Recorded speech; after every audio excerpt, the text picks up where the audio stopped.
Steven Young, thank you for joining me in the trenches. You're very welcome. Good to be here again. I chatted recently to Jeff Berwick, and he said, trenches? What trenches? What information war?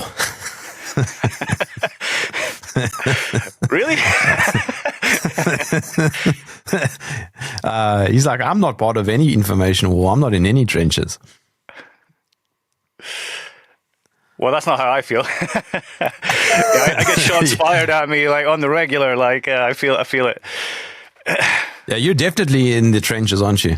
Yeah. I mean, it's I honestly didn't like conflict. I was an artist, so I would avoid conflict at all costs because I just wanted to get on with creating, and conflict just kind of slows you down and bogs you down. So I was not into conflict. But then after I released my book, of course, I start getting a lot of conflict, and I've just kind of gotten used to it. I started going to the gym and stuff, and that kind of pumps me up in the morning and makes me sort of ready to deal with any heavy lifting I have to do during the day in terms of comments and attacks via email and stuff. But yeah, it's fine. It's just part of life now. I'm quite a fan of the gym. I actually set up my own gym at my home so that I don't have to go to the gym and wait for the bench press or the squat rack to become available. That is starting to get very annoying. Yeah, that's a good idea. I mean, I go between 8 and 9 in the morning, which is the quietest time. But if you go outside those hours at all, then it's so busy that it's kind of annoying. What do you do at the gym? Well, I just do. I like the boxing. I hit the bag quite a lot. I'll do various different weights and work on different muscles and stuff.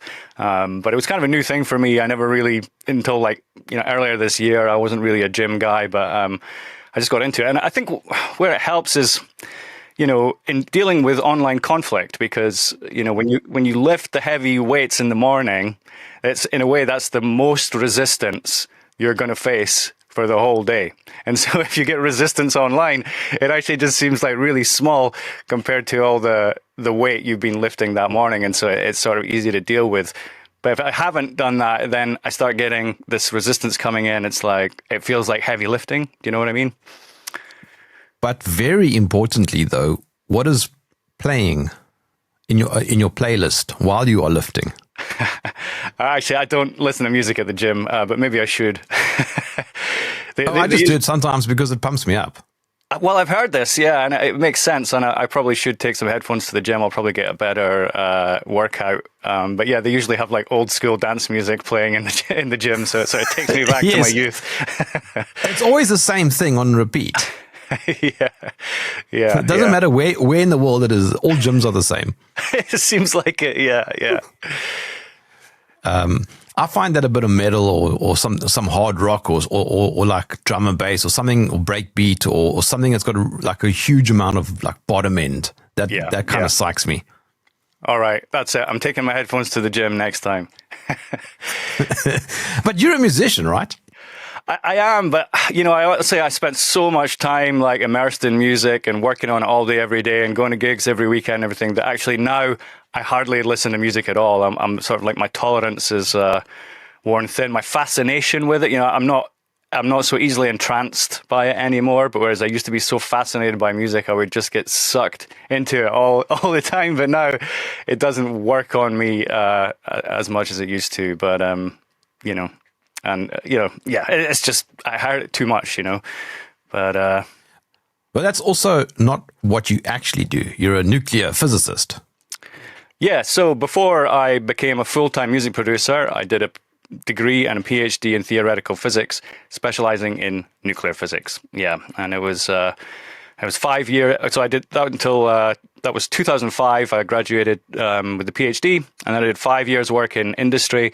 And then 2010, I actually quit my job and just went fully into music. It's something I'd been into since I was a kid. I've been a DJ since I was like 12, 13 years old. And I just really sensed an opportunity to just put everything into it and run with it. So yeah, I did that for 10 years until 2020. And then, it it didn't all come to an end. I mean, I've still made music since 2020, but I haven't, my career hasn't recovered from COVID. I was like out the club and I don't really get the gigs anymore. So, but it's fine. I can totally see the connection from nuclear physics to DJing. Are you being sarcastic? No, I'm never sarcastic. Well, I mean, there is a connection in that actually when you start doing physics, doing real physics, like making calculations, it's all based in wave theory. It's all wave equations. And actually the synthesizer is, a device for manipulating waves. And so I got really into synthesizers and making electronic music. It felt like an application of all the theory that I'd been learning, even though it was nothing to do with quantum or nuclear or whatever, it was music. But music is actually something that people enjoy. It's something that they buy. It's something that rings forever. Once you've made a good piece of music, it's good forever. And it just seemed that music was so much more valuable to humanity than any of the stuff I was doing in physics. But it translated because of the vibration, harmonic theory and stuff, which is built into physics. So yeah, there was a connection there, though it's maybe not obvious from the outside. I remember when you and I last chatted, you basically dissed so much of theoretical science. Yeah, and I'm only just getting started as well. Yeah. Well, what is it? Quantum physics, I think you mocked. There were a few things actually that you said basically is just all sort of like, what's the word? Intellectual masturbation, really. Yeah, or sophistry. Yeah. Yeah, I mean, I used to love it. Don't get me wrong. I'm at the time, and I have no beef with my teachers or lecturers or anything. I mean, I had a good experience at uni, and my teachers were cool and everything. So this isn't like some personal beef, but it's like 20 years of growth and research since I did that.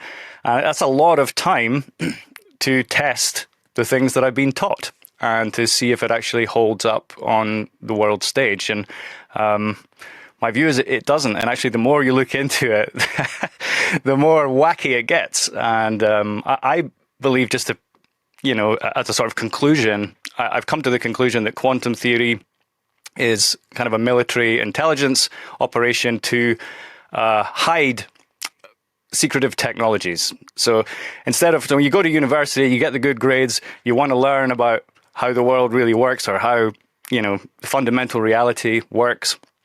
And instead they give you all this theory, like masses and masses of complex theory about things that you can't see and nobody can, verify or isolate or falsify. And I feel like it's atoms. Like atoms. Yeah. And it just channels, this is a 120-page PhD thesis on nuclear theory. And nobody in the world is going to check this work, right? I bet you nobody will ever on the internet go through this and verify everything I did in here. And the reason is because it would take years and it would take funding. And even if you did go through all of that and verify it, what good would it do? You wouldn't be any better off because it's fruitless, right? It's pedagogical. It's designed for teaching purposes, not for the purposes of application in the real world. And, and so, fair play. If the purpose of school is to train your brain through solving really difficult problems, then that's fine. Nuclear physics and quantum physics will do that. But if you expect it to apply to reality when you leave university, then you've got it wrong. It doesn't. It's not a useful skill that you can be employed to use in any real world capacity. And I stand by that. And the more I look into it, the more true it gets. A virus has never been isolated and therefore observed. Has an atom ever been isolated and therefore observed? No. So an atom is, so they say a virus is 1,000 times smaller than a bacterium. Well, an atom is probably 1,000,000 times smaller than a virus. So if you think, if you can't isolate viruses, then, can they isolate atoms? And then what about electrons, of course, which is even smaller than an atom? And they talk about electrons all the time as if they're, like in the room with us. But of course, those have never been isolated either. So yeah, I'm highly critical of the model of the atom and, a lot of modern theoretical physics. Hold on. But then how did they arrive at that? I mean, it's standard vernacular. Well, it's, historically, we're only talking like 100 years or maybe like 120 20 years or so since the electron was coined, like the term was coined. It might have been a bit older, like late 1800s. And then the other particles came along afterwards, and, the models have been built up. But, the thing is, it's sold to us as if it is these brilliant, noble scientists who were just investigating the structure of matter and energy and came up with these great theories to help us understand it. But when you actually look into it, who these people were, they were all tied up in the nuclear bomb narrative. They were all involved in it in some capacity or another.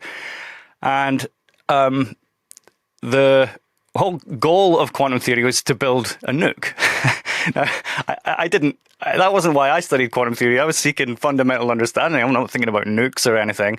But then I followed that path. And where did I end up? I ended up doing a PhD in nuclear physics. But even after a PhD in nuclear physics, I couldn't tell you how a bomb works or how a nuclear power station works. And I could tell you what they told us. I could tell you what they told us, how those things work. But it's not a true understanding. And I've come to realize this as the years have gone on. I was like, I wasn't given a true understanding of how these technologies work or a true understanding of how nature works. But if we can't see something, can we conclude that it doesn't exist? I mean, there are lots of things that we can't see. True. Well, what they do when they're modeling this stuff, the way they test it is by just firing light at matter. Okay, so you have a piece of matter that I was studying lithium. So if you imagine you got like a lump of lithium, and then you've got a laser beam which you fire at the lithium, right? So when the light interacts with the matter, it will disperse off. It'll go off in different directions, and essentially that's what I was doing. So I was creating a model for what would happen when a light beam hits a piece of lithium, create a model for how the light goes off, what directions it goes off in. And it's all done with vibration, like modeling using sine waves, or something called the Fourier's theorem. And, we do this in music. So you can make any sound, like absolutely any sound you can imagine, by adding sine waves together. Well, similarly, you can model any substance by adding sine waves together. And that's what they do. And that aspect of it is mathematical modeling, right? It's actually not quantum theory. It's mathematical modeling using harmonics, using vibration. And that's a very good science. That actually works. But the theories of the particles, and the particle zoo, as they call it, it just doesn't stand up, because the particles are meant to be solid things, like solid objects. And if they're solid, then you should be able to hold them in your hand, or create a bucket, or put them in a bottle or something like that. There should be a way to isolate them, but there isn't, because they exist in a dimension that's beyond. They are said to exist in a dimension that's beyond our reach, and will forever be beyond our reach. Does the same apply to DNA? DNA, yeah, the double helix structure, I don't think there's any evidence of that existing as a molecule. So it's a kind of a hypothetical molecule of the soul, because it's said to contain all the information, like the blueprint of your soul. And the double helix structure is a model of what that molecule would look like. But I would say that the information about your soul would be contained in the structures of the water in your body, not actually wound up in this physical double helix molecule. You told me earlier that you watched my conversation with Michael Palmer, who was on my UK column show a few months ago, in which he, I think, quite convincingly argued against the idea that atomic bombs were dropped on Japan. Yes, absolutely. So, I was skeptical of the bombs, but I was coming at it from a different angle to Michael Palmer. So I listened to him on you, and I listened to him also on Crow 777. And, one of the things he said when he started, he said, I'm only qualified to talk on Hiroshima and Nagasaki. He said that at the start of his conversation with Crow, not anything else. Oh, that's Max Egan, hey? Sorry? That's Max Egan, isn't it? Crow 777. I don't think so. No, I don't. It's not Max Egan. I've met Max Egan. It's someone else, but. Oh no, I think he's the Crow House or something. Okay, never mind. Anyway, go on. Yeah. Anyway, so there was an interview with Michael Palmer and him. I listened to them both, and yeah, so he said he was only qualified to talk on Hiroshima and Nagasaki and nothing kind of outside of that. And I thought that was interesting. And then, so he's very thoroughly debunked this, and we can go into some of his points if you want. But what I thought was interesting was he then said that, but he actually still believes in nukes, and he believes in nuclear physics completely. So he thinks they actually just hadn't finished working on the nukes. So they had to fake it, and there was other reasons why they faked it as well. But that shortly after the war, they then did develop nukes, and then they've been testing nukes ever since. And I thought that was quite an interesting twist, of course, because he is the guy for debunking Hiroshima and Nagasaki, but he still believes in nuclear physics and everything. So I thought this was a good opportunity for me to come at it from the other side. Yeah, I mean, isn't there a difference, though, between a bomb and creating energy? Well, yes, actually. So as it turns out, they're only connected by name. So they use the same term, nuclear, to describe the bombs and to describe the power plants. But there's actually not really a similarity. I mean, as Michael Palmer pointed out, in Hiroshima and Nagasaki, they used napalm and mustard gas, which are chemical weapons. So chemical weapons were banned, of course. So they kind of had to. So the thing with nuclear is it was a clever way of circumventing the chemical weapons ban. So they were able to use chemical weapons, but claim that it were non-chemical because it was a new type of combustion fuel called nuclear. You see, because under the chemical weapons convention, you're allowed to blow people up with combustible fuels, but you're not allowed to poison them or burn them with chemicals, right? So it's crazy. So because they were using napalm and mustard gas, which are chemical poisons that burn people, they had to spin it as being a new type of combustible fuel. And so they came up with this nuclear thing. But actually, nuclear power stations, they use a system that's quite a clever way of generating electricity. It actually has nothing to do with napalm or mustard gas. So the two are only connected by the name nuclear, which is, as you know, is quite a powerful word that they use to scare people. Okay, but just for clarity, I mean, for you it's obvious, but for the rest of us who aren't scientists, what is meant by the term nuclear or a nuclear bomb or nuclear energy? Okay, so the etymology of the word nuclear actually comes from nuk, meaning nut or seed or kernel. So when you talk about the nucleus of something, you're actually talking about the seed in the middle of the thing. So the idea of nuclear is that matter contains a nut at the very center, the smallest dimension of matter. There's a nut, a seed of that matter, and that's the nucleus. Because in the atomic theory, they say you got neutrons and protons in the nucleus, and then you got electrons around the outside.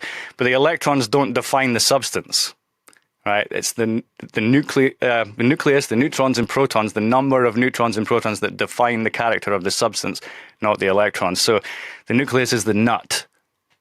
So that's what nuclear means, but it's kind of, because it became all about this quest for the biggest bomb that's ever been made. Now the word has just become associated with war, fear, threat, destruction, all this kind of stuff. It's a real military power word that they can use to assert military dominance, whenever they throw this idea around.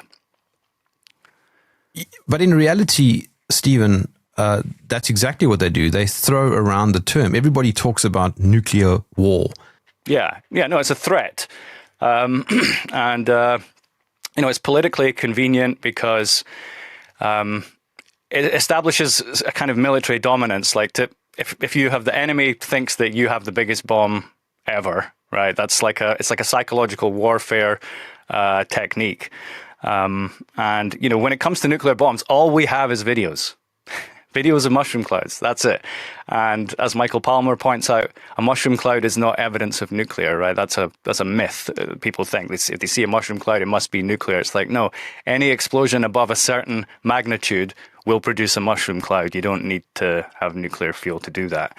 And yeah, it's really interesting. I mean, the stuff he found out about Hiroshima and Nagasaki, you know, there was like people like 50 meters away, you know, eyewitnesses like 50 meters away who survived and stuff. And we've got this idea that it's like this massive blast that's like blasted away like thousands of people, destroying a whole city. And it was a firebombing. It destroyed part of a city. And, you know, there were people as close as 50 meters who saw it happen. It's like, it just doesn't add up to the scale. You know, the scale was exaggerated. And then there was no reporting, right? So the first journalist to get in to Japan was 4 weeks after the event, and they had all their work confiscated by the US military. That guy Weller wrote 25,000 words on what he saw. It was all confiscated. Another guy went in, took a load of pictures, all confiscated. So it was very controlled. They didn't want us to see or know what happened there, but they told the whole world it was like this huge nuclear thing, but it wasn't. Meanwhile, Dresden and Tokyo were firebombed, and they looked pretty much the same as Nagasaki and Hiroshima. Exactly, yeah. So Nagasaki and Hiroshima were not the first cities to be destroyed by fire.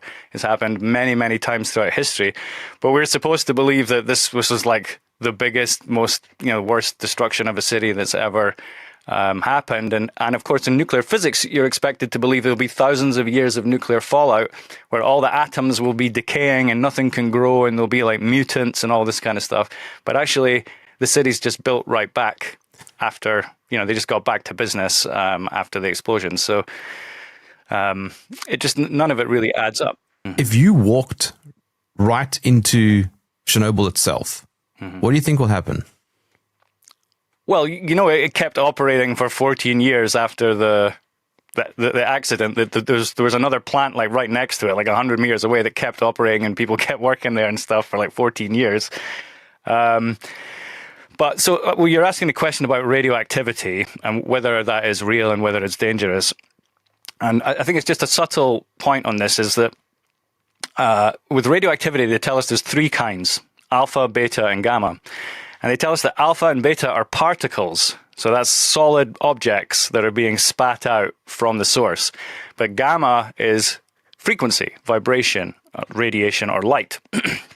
And I'm of the opinion that alpha and beta are actually just light as well. They're not particles. It's like alpha, beta, gamma is a classification of radiation by penetration depth. So the gamma rays have got strong penetration. They can go through a long way through matter, but the beta can only penetrate, you know, not so far, and alpha can only penetrate a little bit, right? So it's radiation gradation by penetration depth. Now, radiation can be dangerous. It depends on the quality of the radiation and your dosage of it, and how close you are to the source. And I think the best way to think about it is just like sound. Okay, so music can be beautiful and healing. It can make you feel good. But if you go right up close to a loudspeaker, you could damage your ears. A lot of things happen when you go up close to the speaker. You can no longer hear the bass very well because the bass needs a lot of space to open up, right? But the high frequencies are like super loud when you're like close to the speaker. So the spectrum becomes tilted. You have high frequencies are too high, bass frequencies are turned down, and that becomes dangerous, right? Even though it's the same music that you were enjoying a few meters back from the speaker, is now dangerous to your ears when you're close to the speaker and the high frequencies are boosted and the bass is turned down, right? So it's like that with radiation, right? Your closeness to the source and the frequency or energetic spectrum of the radiation, it all depends on that, like how dangerous it is. But generally, it gets less dangerous the further away you get from it. And I think even with things like Wi-Fi routers and stuff like that, it's like, you know, it's probably not that dangerous when you're sitting around at a distance from it. But if you were to sit right next, like holding your Wi-Fi router all day, then you're a lot closer to it and the high frequencies will kind of get into you more. So that's kind of how I see it. It's just all radiation. It's all vibration. There's no particles. I don't believe they've been adequately proven to exist. Okay, but then if you are not convinced that nuclear power is a thing, what was Chernobyl? Well, so nuclear power is a thing in the sense that, these power stations exist, right? So nuclear bombs are just videos. It's just videos and claims. Yeah. So, but nuclear power stations, obviously, they're dotted around the place, and they are real and they do exist. But the question is, are they nuclear? Is it justified to use the term nuclear to describe what they're doing there? And I've done a deep dive on this actually just this week. I've just finished a new presentation on nuclear power, which I'm going to put out this weekend on YouTube and Substack. So what they do there is, it's, the basic idea of how it works is they say it's like a kettle. It just works like a kettle. So you've got a heating element in some water, and then the heat goes into the water turns to steam, and the steam drives the turbines, right? So that's the basic kind of engineering schematic of a nuclear power plant. But how do they heat the water? Well, they tell you that they use uranium, a nuclear fuel called uranium, and that it heats the water by this exotic nuclear energy called neutrons. And so I started looking into this, and the first thing you notice is they don't actually use uranium in the reactors, right? They use something called yellow cake. Have you heard of this, yellow cake? No. Yeah, so nuclear fuel is called yellow cake. It's a bright yellow powder. It looks virtually identical to sulfur. And they call it uranium dioxide. Now, is it uranium dioxide or isn't it? Or is that just the name they call it? It looks virtually identical to sulfur, as I say, and sulfur is a very fiery compound.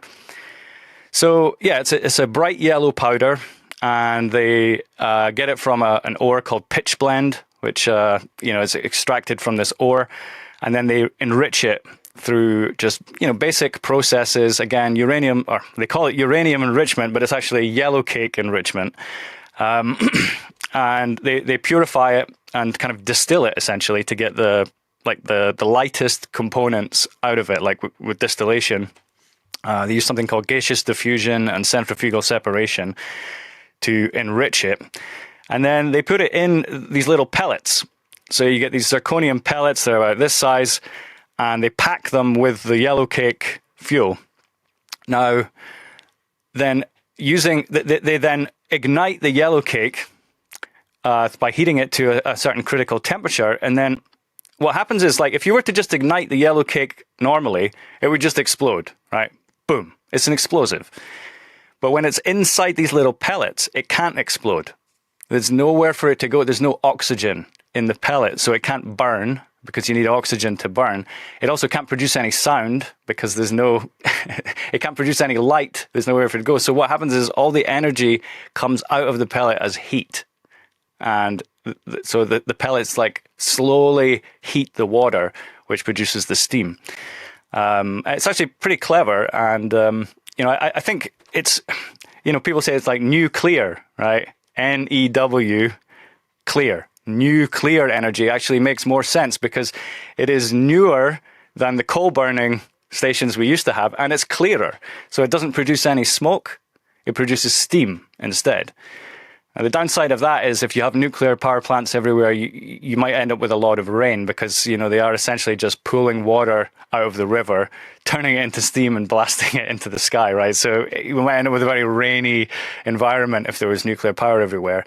But, that's essentially how it works. But it's dressed up in all this jargon about the fuel. And the fuel is this really dangerous stuff called uranium, and it heats the water by neutrons and stuff. But man, if you want to boil water, you need heat. You don't need neutrons. It's ludicrous. It's like it's the water is boiled by the process of heat, not by the process of neutrons.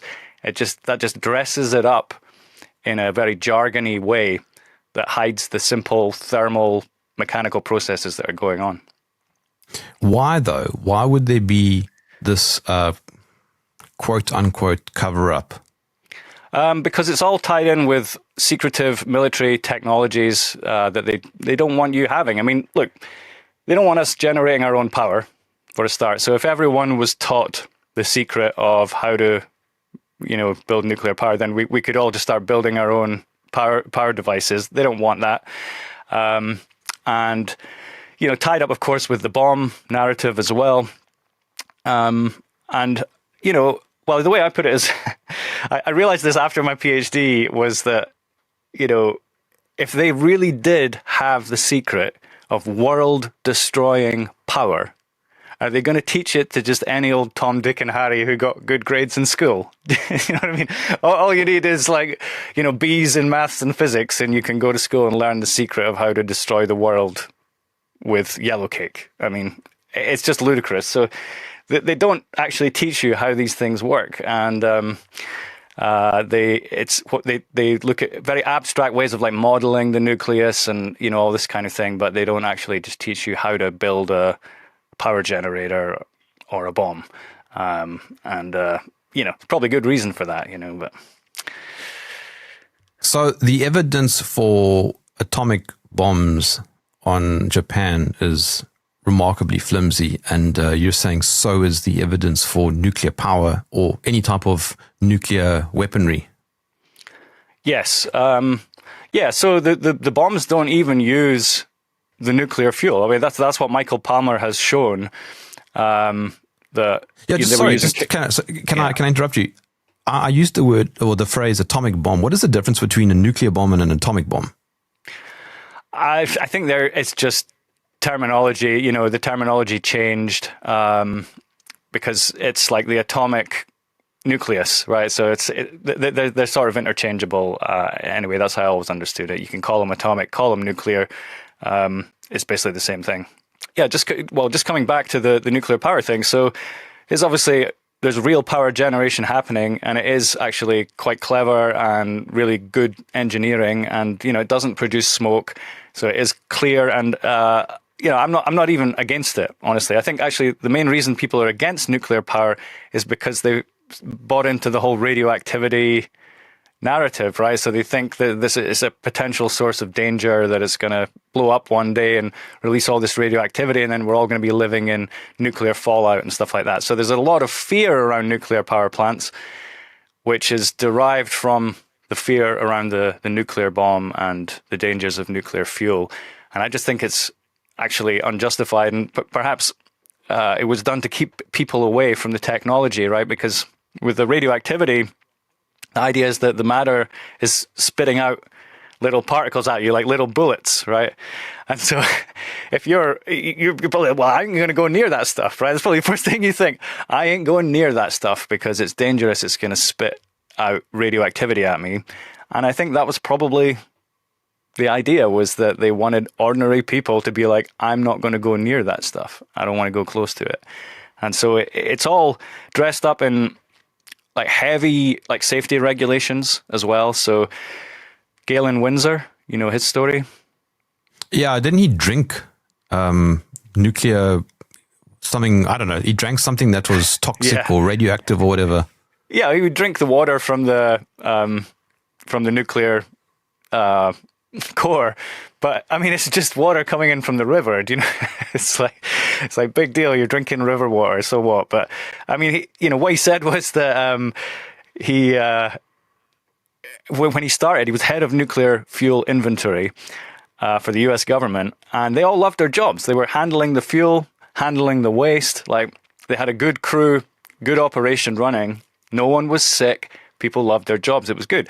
And then one day the government came down and was like, oh, you can't touch this stuff. You got to stay, you got to keep your distance. You got to wear protective gear. You can only have 10 minutes exposure a day and all this. And he said it actually just made everyone's job a complete misery and kind of ruined the operation, But the fact that they were doing it all without safety gloves, without quite happily for a lot of years, that shows you that it was never dangerous to begin with. It was all about control. He actually said that nuclear weapons don't exist. Yeah. And I would. And he said that radiation fear. Yeah. And he also, I think he said radiation fear was mostly just about exactly that, the fear. Yeah. Hysteria. And just the fear to kind of keep you away from powerful substances, essentially. I mean, this is an explosive substance like the yellow cake. And, they I mean, if you think about it, Stephen, fear is a great way to get a compliant group of people. 100%, man. I mean, look at all the stuff that's been done in the name of nuclear as well, like the children, duck and cover drills. I mean, I thought that was very reminiscent of the masking, masking children, making them sit in like plastic boxes and everything to protect them from the deadly virus. It was very reminiscent of like get under your desk and, duck and cover in the event of a nuclear blast and all this. Like, it's, traumatic, terrifying things to consider for a child. You've got a book called A Fool's Wisdom, and part of it is what you call the secret art of alchemy. What is that? Yes, well, alchemy is ancient science, and it's a science which is based in fire, earth, air, and water. So it's actually common to all ancient civilizations, because obviously all civilizations were familiar with fire, earth, air, and water. They're like the true elements of life. And so it's kind of a science that kind of reframes things in terms of fire, earth, air, and water, instead of in terms of atoms and protons and neutrons and stuff. So the atomic theory was not around at that time. So alchemists, they invented chemistry. They did all kinds of great science, and, a lot of the ancient architecture, the cathedrals and, stained glass windows and all this stuff. Like, alchemists were involved in all of that. And they did it all without any knowledge of atoms. And so when I started to look into alchemy, I started to realize it actually can provide a superior explanation of anything, because it explains it in terms of real elements: fire, earth, air, and water. So it actually helped me to understand technology better, like understanding how a nuclear power station works, right? It's actually, I would say it's an alchemical engine. It uses alchemical processes and techniques, like the yellow cake and the pellets. That's like, it's what they call the secret fire in alchemy, which is when you heat something without oxygen. It's also known as pyrolysis. So when you heat something in the absence of oxygen, it doesn't burn. It actually, it transforms in a positive way, right? It's like, but if there's oxygen present, it will burn, it will explode, right? It will go on fire.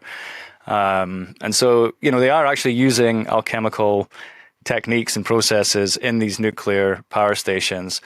But the schools and the universities and the media and all that, they just don't teach us exactly how this stuff works for whatever reason. Are you of the opinion that science is quite broken? Yeah. Well, I mean, since COVID, most science people, if you like, science gurus, professors and all that, have no legitimacy whatsoever because of how they responded to COVID. It's like if they went along with it, they promoted it, it's like they've lost all scientific legitimacy, because they've shown they don't have the discernment, and they've also promoted poison to masses of people, right? And, if I was running a company and my staff were promoting poison on social media, they'd be fired. You know what I mean? And I might even call the police, right? But of course, now it's completely normalized. So many people promoted the poison, right? And most of them have gotten promotions and, bonuses and knighthoods and all this kind of stuff, right? So, but for anyone with discernment, it's like you can't trust these scientists ever again, right? Unless they were humble and they came forward and say, you know what, look, I was actually totally wrong about that. I was misled and I was afraid, and I said some things I regret and everything. Then you start to get some legitimacy again. But you've got the wrong side on COVID. You haven't repented for what you've done. No legitimacy whatsoever. Ooh, it sounds like a cult. What's that? The scientism. I love the sentence that you used. Just scientism is the troll that guards the gates to the fountain of alchemical truth. Alchemical. How do you say that? Alchemical truth. Let me just say that statement again, because I've completely butchered it, because it's so beautiful. Scientism is the troll that guards the gates to the fountain of alchemical truth. Yeah, it is like this kind of troll. I mean, you talk about gatekeepers, right? So we have these it's like a priestly class of scientists.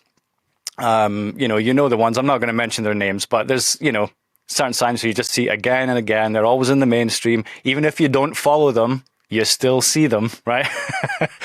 Which is a sign that you're being programmed. If you see things without having to dig for them, you're being programmed. And so when you see all these scientists, they are programming you. They always have the same spin on everything, and they're impious, right? You know what I mean by that? Impious, like they have no reverence or respect for the divine at all. And I've never, seen a scientist in any of these fields who actually has, some respect or reverence for the divine. They are atheists, they're impious, and they have a priestly sort of status in society where they just get to say all this stuff unchallenged, and everyone goes, wow, isn't that fascinating? Isn't that awesome? And it's like a spell. Trust the science. Yeah. Trust the science. No more. Yeah, you lost your trust privileges during COVID, I'm afraid. You referred to it as scientific materialism. Yeah, so this is the idea that there's nothing except matter. So there's, we're made of matter, but in between the atoms of matter, there's just nothing, like void, vacuum. So there's matter and nothing. And this is materialism because in alchemy, there's something called the ether. And the ether is not nothing. The ether is a fluid that fills all space. And it's living, it's dynamic. It's like the root of consciousness and all this stuff. So alchemy provides a bridge between science and spirituality. But in materialism, they've taken ether and thrown it out. So they've left no space for spirituality. It's left us like trapped in matter, as it were. And so a materialist is one who is trapped in matter because they're still a spirit, right? You're a spirit in matter, but you believe there's no spirit and there's only matter. So you're trapped in there. And so, but part of the great work of alchemy is actually to help people out of materialism to actually open and become more spiritually aware, and because that's a transformational process, and that is part of alchemy as well. It's like the transformation of yourself, your soul, as you go through this journey from materialist to spiritually aware.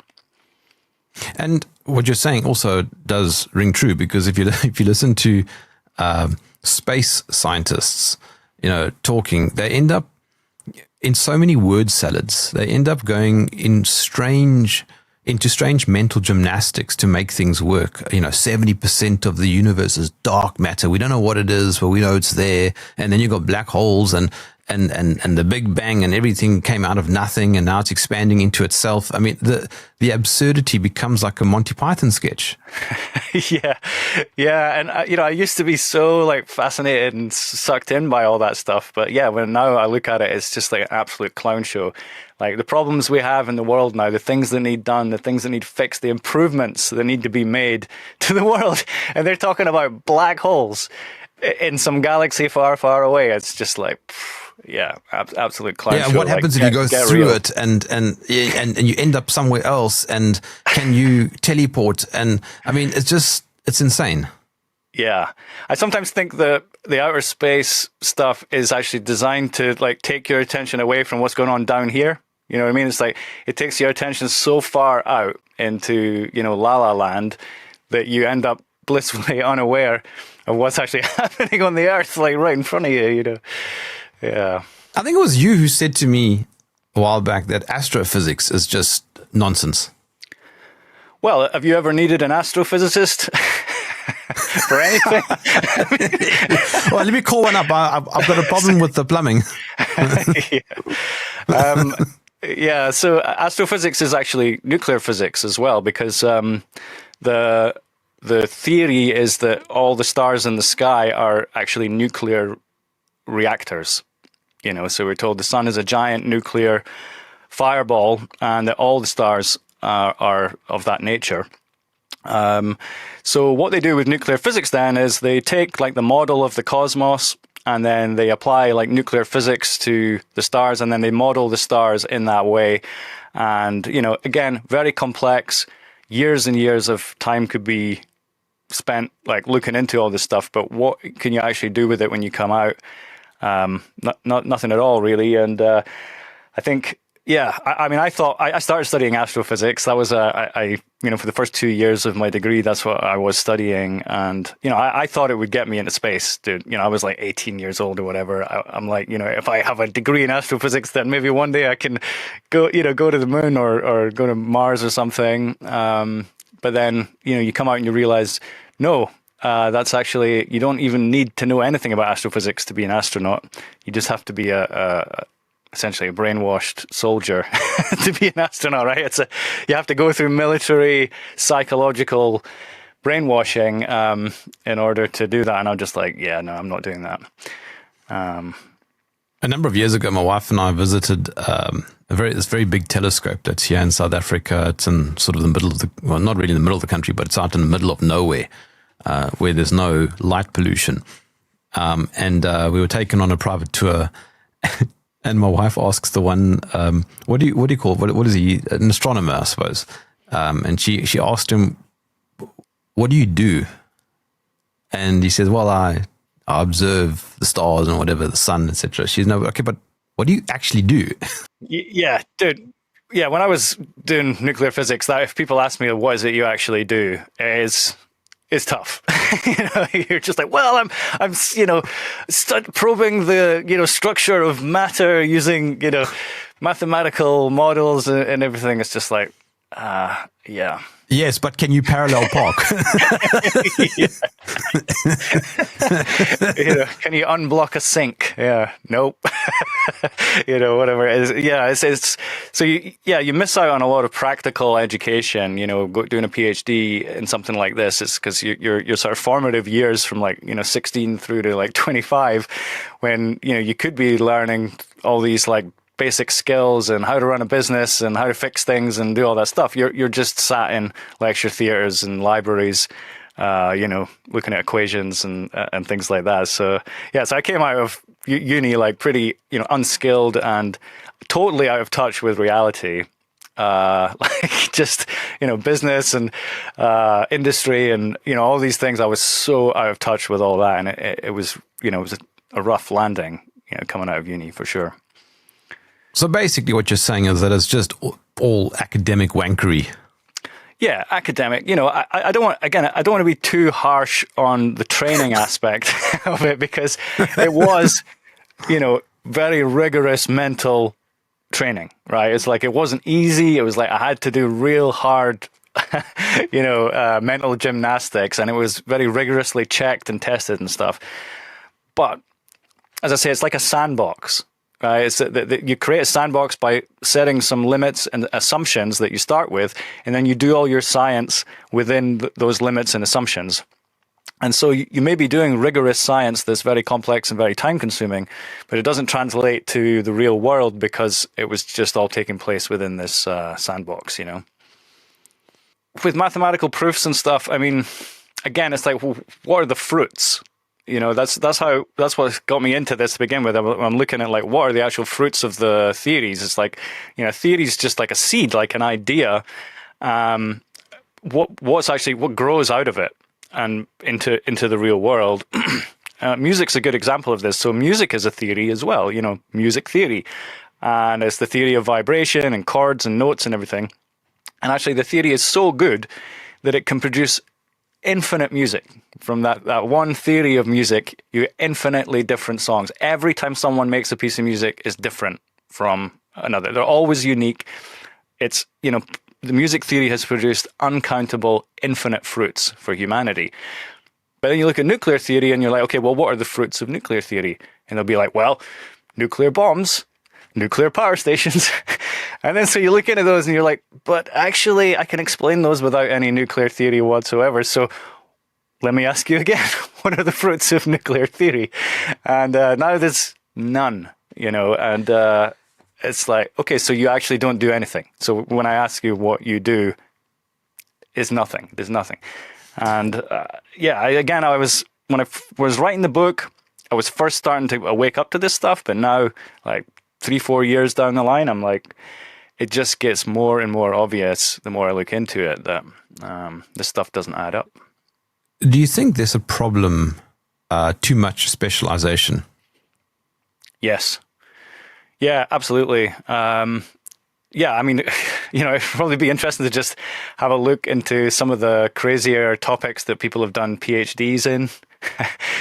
Just like how like specialized and just like out there, and it would probably blow our minds just to look into that. I mean, the topic of my PhD was pion photo production as a probe for studying halo nuclei.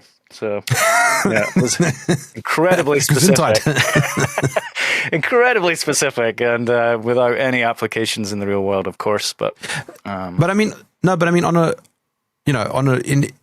a day-to-day basis, hyper specialization seems to be creating a lot of stupid people. Because what happens now is that you have the whole stay in your lane scenario becoming very apparent, where you can't comment on anything because it's not your field. Yeah. So someone will say, "Are you a virologist?" Well, no, but if I'm going to ask about the existence of viruses, I'm not going to ask a virologist. Yeah. Because by default, a virologist has subscribed to that narrative. Yeah.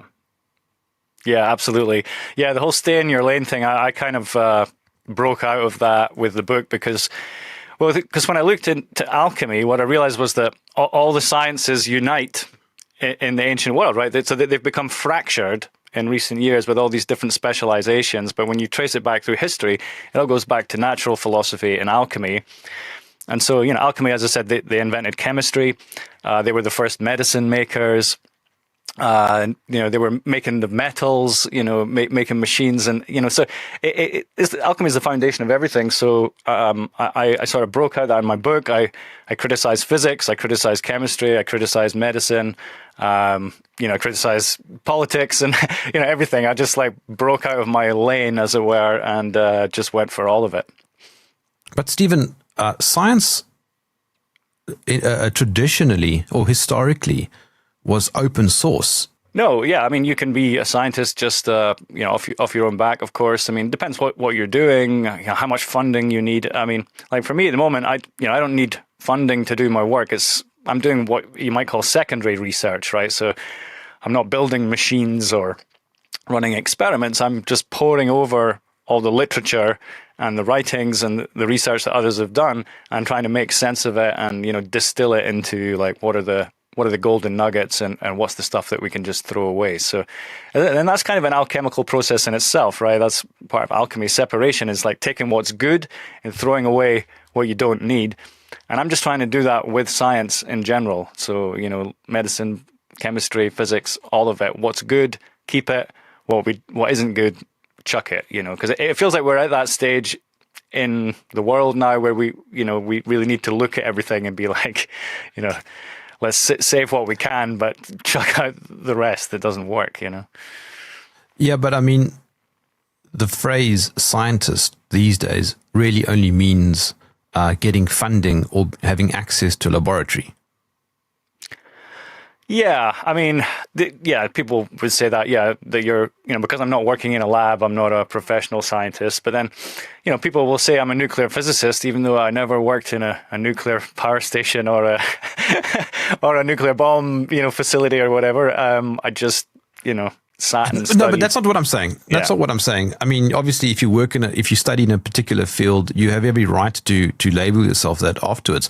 What I'm saying is that the field, the greater macro field of science, doesn't require a scientist.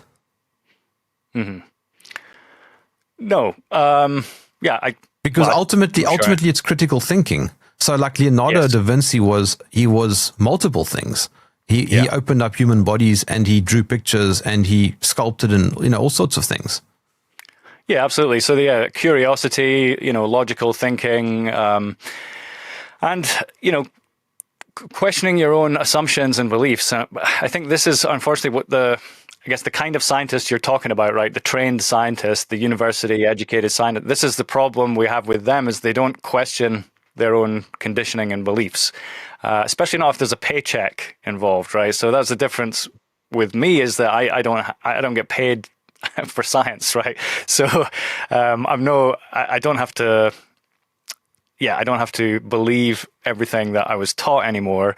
But if I was working in university, I would. I can see it. It's like you wouldn't end up just like tearing up all the assumptions that everybody around you is like taking. You're just going to start ripping all that up. You just lose your job.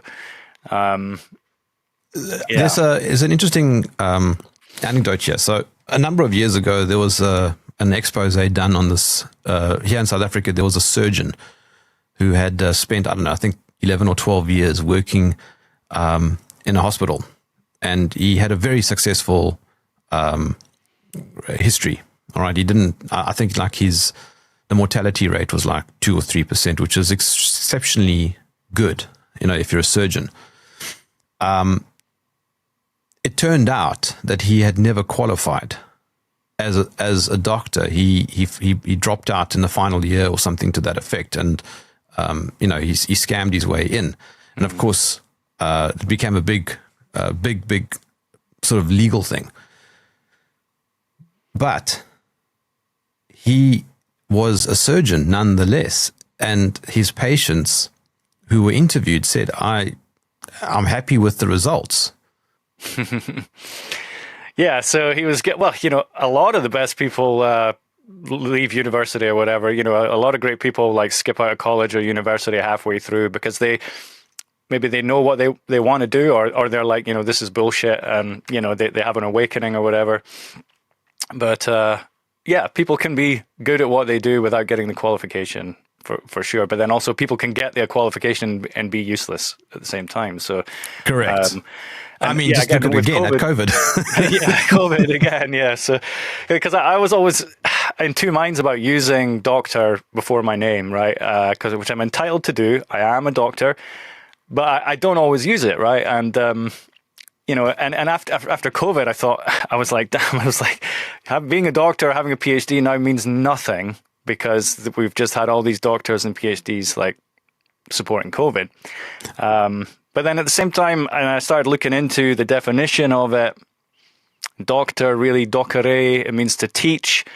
Doctor is like one who's like qualified to teach on a certain subject. And then philosophy, doctorate, philosophy is love of wisdom, philosophia.